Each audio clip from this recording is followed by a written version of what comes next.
Hey, if you like this kind of content, how about subscribing to our channel if you haven't done that yet? Do us that solid and take care of that business. Subscribe to the channel, hit the alarm bell, that way you get all of our drops. Also, I'm trying to get to my first 1,000 subscribers, so if you can help along with that, go ahead and do that too. So, what are we waiting for? Yo, this is Trav with Yo Trav Sports Bag. You already know what it is right now because you see bias. And when you see bias, you know boxing is about to go down.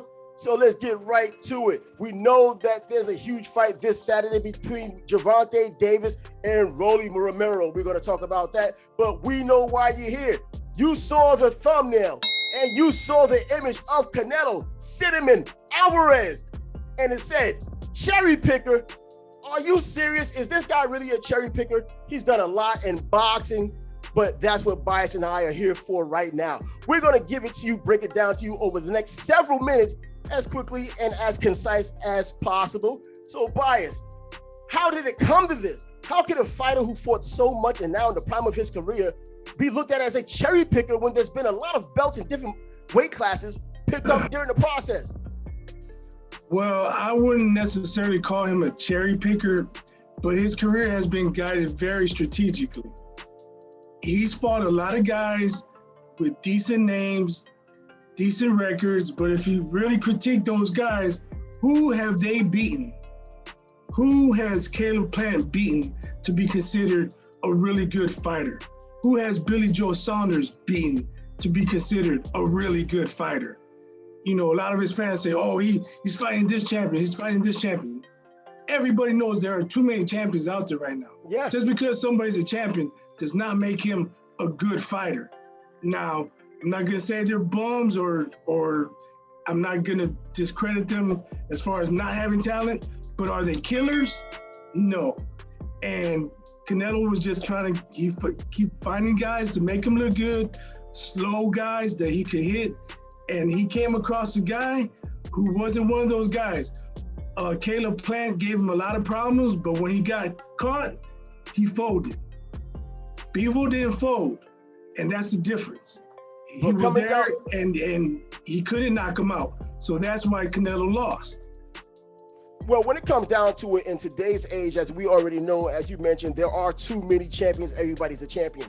But one size fits all in this era of boxing we're talking about. And that goes back to even Floyd Mayweather, who had a bunch of belts from guys as well. Fighters that probably shouldn't have been champions or wouldn't have been champions, but he was so much better than they were. He became a champion. You know, you get guys like Robert Guerrero, who's a solid fighter, but he's not a killer either. So this is just the times we're dealing with. So one size has to fit all when you're making the argument saying that Canelo's not fighting killers. Well, if a killer doesn't have the belt in his weight class, who is he supposed to fight? I mean, he's supposed to fight the people with the belts and who may be the biggest threat. Now, David Benavidez, it may be one of those fighters we're talking about. It may be Charlo. It may be even Boo-Boo, Demetrius Andrade. But those guys, I don't believe, could really beat him. Benavidez probably has the best chance, but Benavidez hasn't really fought anyone himself. He's doing what he's supposed to do against the fighters he's fighting, and we saw the latest piece of fodder from him with David Lemieux.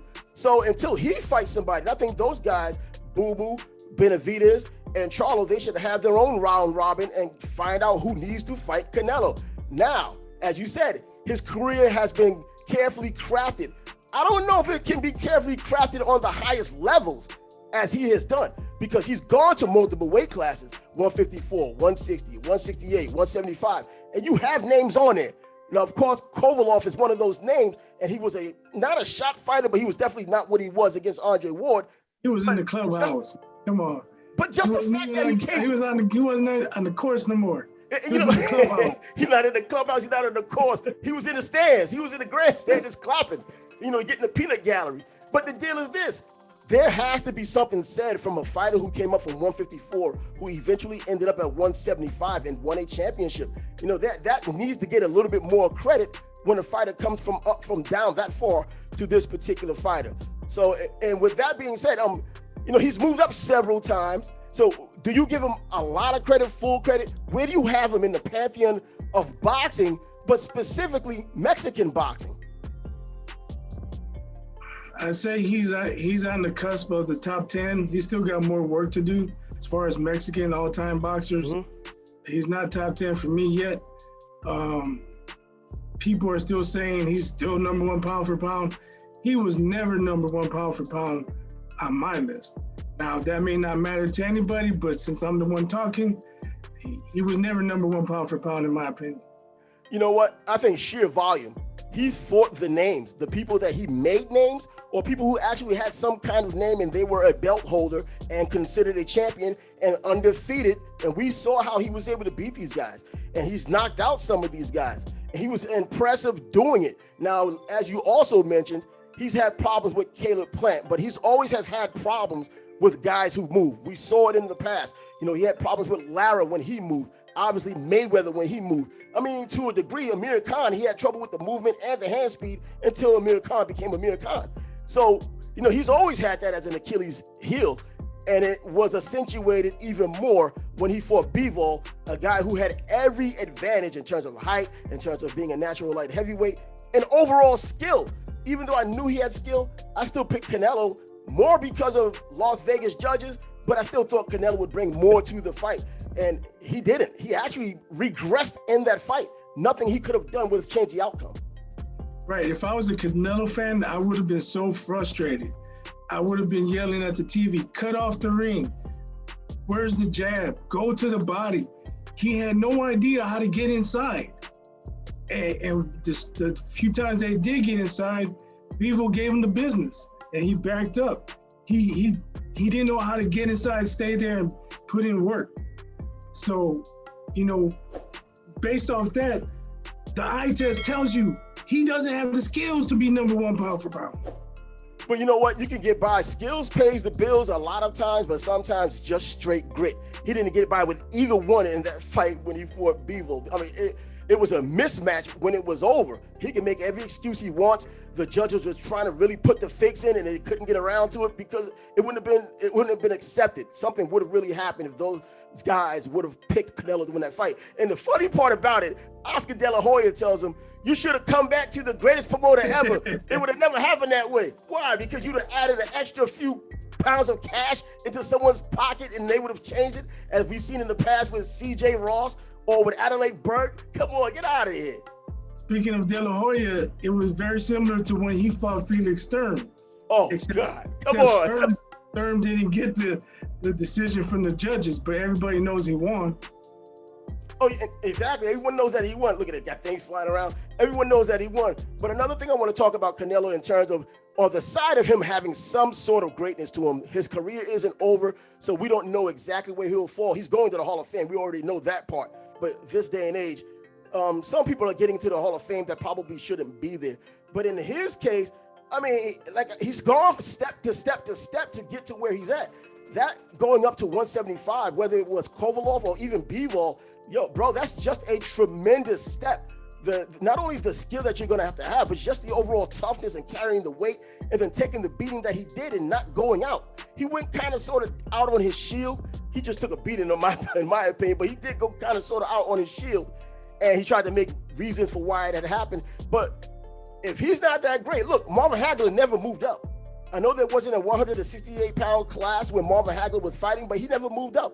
He stayed at 160 his entire career. And I tell you another thing, if he would have gone to 175, Michael Spinks beats him, and probably pretty easily.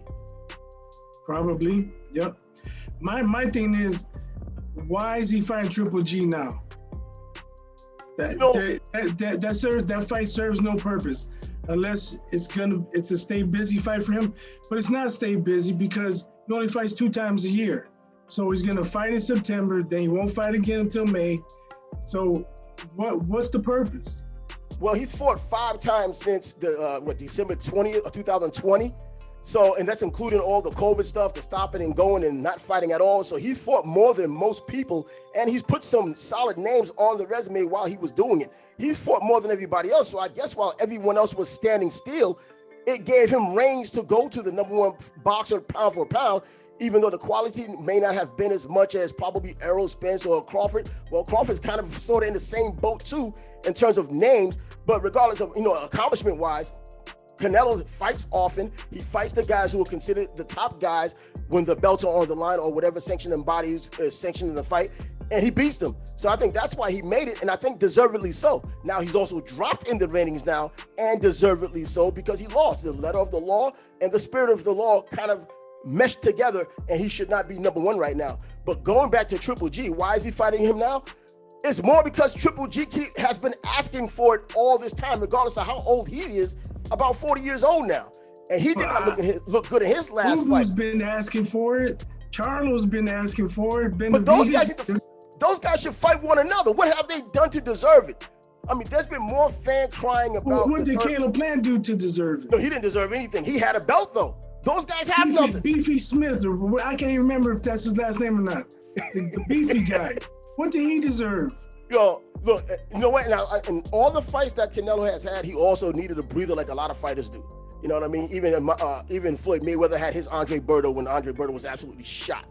You know what I mean? But Canelo, he's fought the guys with the belt and the guys who the rating system say were the top fighters. These other fighters without belts or without marquee names, look, it's prize fighting. And he's giving Triple G the opportunity because there's going to be people who pay for it. I don't really want to see it. I think Canelo lost the first fight. I think he legitimately won the second fight, and it was close enough to get a draw. But either way, a third fight with a 40-year-old, and it's taken this long. They cried about that a few years back when he fought a second time. These same people were clamoring for a third fight. Now that he's choosing to do it, they're crying again about how old Triple G is. That's the boxing crowd for you. This is what you get. This is what you get. They whine and whine. Why would you fight him? You won't fight him. You wait for him to get old. Then when he fights him, well, he's too old. And they will still patronize the fight, though. They'll still watch the fight. I don't know who was asking for it. I'm not one of those. I mean, I watch, but I don't expect Triple G to do well. And he's going to 168 for this fight. He's going to 168 for this fight, so that's not helping either. His first time at 168. He's just too slow now. Oh, when he fought Murata, and he was having issues with him, and I know he was off for a little while. Everybody had their COVID reasons for why they couldn't fight or didn't fight the way they should have. But he's now fighting Murata, and when he fought Murata, he did not look well. I mean, he eventually wore him down and did what Triple G does. But Canelo, I think at this point now, in his prime, I think he's at the back end of his prime, so he's hurrying to get this out of the way. He's going to put a beating on him, and I think because of his chin, Triple G, he'll take the beating. And if the ref doesn't save him, man, we don't know what could happen when this older fighter fights him in September. I mean, it's going to be a mess. I think it's going to be a mess. But that's true. The corner might have to stop it. Yeah, and you know, in this day and age with these corners, sometimes they get caught up in their own ego and believing a fighter, and they probably don't even throw in the towel for this. If he's getting pummeled and the ref doesn't take care of it, and that's what I think is going to happen now with Canelo being who he is, the heavy hands that he has, and he's much better now than he was, you know, after that during that second fight they had. So we'll just have to wait and see that. And of course, as we're speaking on Canelo and whether he's a cherry picker or not, and now his upcoming fight, a third fight with Triple G, there's another big fight we're talking about. And that big fight is going to be Gervonta Davis taking on Rolly Romero at the Barclays Center in Brooklyn. Those two are getting together, and there's some bad blood there. Do you have any opinions on this fight at all? Well, Rolly's talking a good fight, man. He's talking a good fight. And what I see is he's not really lying. I mean, some of the things he says are hyperbole. Of course, you know, it's boxing. But when he says he's the bigger fighter, it's true. You know, when Gervonta got in the ring with Leo Santa Cruz, Leo was taller, but Gervonta was more stocky. I don't think that's going to be the case in this fight. Rolly's stocky himself. And he does have power. But I question his balance. I question his technique. But Gervonta does get hit. He got hit by pretty much everybody he fights. They land good punches. So if Rolly really has that power, we're going to see fireworks. Well, look at the people who are punching Gervonta Davis. Those are world-class fighters. I'm not saying that Rolly isn't a world-class fighter. I don't think he's one of those world-class fighters on that level yet with just 14 fights. I mean, he's only had, 25 total amateur fights, I believe it was, or 35 total amateur fights. He lost 10 of them. So he's still inexperienced. I'm big on amateur experience, especially if you've been on the international stage. And Tank has been on the international stage as an amateur with over 200 amateur fights. He's up there with Oscar De La Hoya, who was like 224, 225 and 5 and getting a gold medal. So Gervonta Davis, he has all of that experience, and now he's also getting the pro experience, fighting higher level fighters. Only 24, well, not only, but 24 knockouts in 26 fights. He's putting dudes to bed, and we saw what he's done to Leo Santa Cruz. Knocked him out for the first time in his career. Now, it comes down to, is it inexperience? And because of that, all that stuff you talked about are things that come with inexperience. Balance and all those things that you should have learned as an amateur and had a nice amateur background, and as a pro, a lot of the same things. He should have that technique and all that, but he didn't because he doesn't have the experience. Now, that makes him awkward and inexperienced. Is that a good mix? I don't think so. Not when you find a guy with thunder in both hands. You know, he's going to leave himself open more so than Tank is going to leave himself open. And you don't want to take too many uppercuts from Tank. You don't want to take too many hooks, too many straight lefts. That's true. So he better tighten up, because although we've seen people land on Tank, obviously we've seen Tank land on people. So. Yeah. And Rolly, you know, he's a big power puncher. He's depending on his power a lot because the skill isn't there. But because of that, he's also awkward because of the lack of skill. He has to be innovative inside the ring. There's not a lot of innovation going on because he's still learning. He's on the job learning. You know what I mean? This is not what you want to do against a guy like Tank in a fight like this, of this magnitude. You should not still be in the learning process. You should be a finished product, getting better based on that. And he's not doing it right now. And I think being awkward and all that, it reminds me a little bit, because there could be some type of a positive in it for him. Because I remember when the well-refined and amateur experience and even pro experience, Vernon Forrest took on Mayorga. You were going to say that. Mayorga, baby, come on. Mayorga was as unorthodox, as awkward as they come. And not only does he knock him out the first time, he ends up beating him by a decision in the second fight over 12 rounds. That shocked me big time. Both of them shocked me, but the fact that he was able to win a decision was even more shocking. So that's the kind of the parallel I draw between these two. Yeah, I think the difference is Viper was more of a technical boxer. He did have some power, but he wasn't a knockout artist like Tank. Mm-hmm. You know, because Viper landed on Mayorga, he just didn't hurt him. If Tank lands his best shot, can Rolly take it? Well, we heard on Mayorga in between rounds, that black guy hits hard. He did say that. He felt it, he just didn't hurt him. He felt it, but he weathered the storm and just dropped his own bombs, and he got the result he needed, the result he wanted. So, as you see, we talked about two great things. We talked about the fight that's coming up on Saturday between Gervonta Davis and Rolly Romero. And then we also talked about Canelo Alvarez. Do we call him the great Canelo Alvarez? Not after that last performance, but he's still great in his own way. Is he a cherry picker? We answered that question for you. So if you like this kind of content, make sure you subscribe to this channel. And when you see bias, you know there's boxing being spoken, but this isn't just a boxing channel. If you look at the playlist, you can see the different sports in the playlist: football, basketball, boxing. I'm adding more as we go along, but I'm giving the people what they want. I am the people champ. So for Bias, who's hanging out give a up shout there out in to Indiana. John Moran. I gotta give a shout out to John Moran. What happened to Grizzlies in 7? A shout out to John Moran. A shout out the wrong way. Get out of here. Another argument for another day.